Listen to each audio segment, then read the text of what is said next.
హైదరాబాద్ హబ్సీగూడలోని చైతన్య పాఠశాల తరగతి గదులను ఉప్పల్ ఎంఈఓ శశిధర్ సీజ్ చేశారు. ప్రభుత్వ నిబంధనలకు విరుద్ధంగా తరగతులు నిర్వహిస్తున్నారని విద్యార్థి సంఘాల నాయకులు నిరసన తెలిపారు.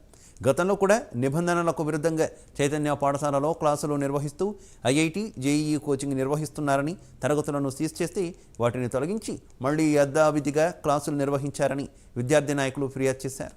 ప్రభుత్వ నిబంధనలను విరుద్ధంగా చైతన్య పాఠశాల యాజమాన్యం మళ్లీ పునరావృతం చేస్తే చట్టపరమైన చర్యలు తీసుకుంటామని హెచ్చరించారు. 8th and 9th క్లాసెస్ నడుపుతున్నందుకు శ్రీ చైతన్య హబ్సీగూడ క్లాసెస్ చేయడం జరిగింది. ఇంకా మిగతా తర్వాత ఐఐటి లాంటి ఫౌండేషన్ కోర్సులు 6th క్లాస్ కానీ 8th క్లాస్ కానీ 7th క్లాస్ కానీ నడపకూడదు.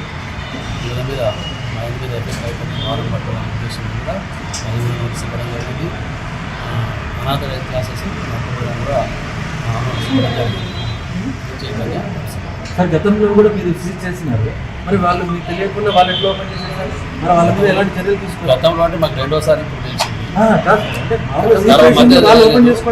మధ్యలో తెలియలేదు. అయినా మేము మధ్యలో వచ్చేసి మొత్తం బోర్డ్స్ కానీ ఆ పైన బోర్డు కానీ లేదు. ఇక్కడ ఎలాంటి బోర్డు కూడా మీకు కనిపించలేదు. లోపలికి జరిపి పెట్టుకున్నారు. అది ఆ బోర్డు కూడా మేము వీడియో చేయాలి.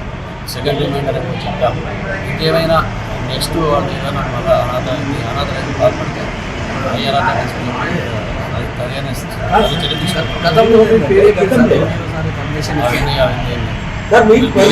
మాట్లాడి కదా అది నాకు అతిగా ఉంటుంది.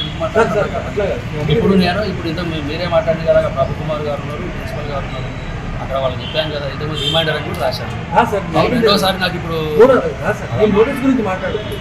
మీరు సీజ్ చేసిన తర్వాత మీ ఇన్ఫర్మేషన్ క్లాస్ ఏం చేశారంటే క్లాసును పట్టుకెళ్ళి చీపు తీసేసుకొని అలా తీస్తే ఇప్పుడు నాకు ఇప్పుడు నోటీస్ వచ్చింది కాబట్టి డౌట్ రావడం. అవును సార్. ఇప్పుడు వాళ్ళపై మీరు ఇప్పుడు తీసుకుంటాం.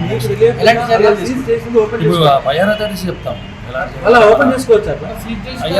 అవును, అదే రిమైండర్ అని రాశాను కదా.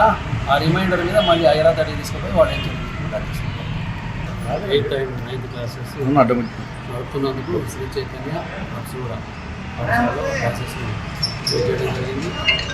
ఇంకా మిగతా తర్వాత ఐఐటి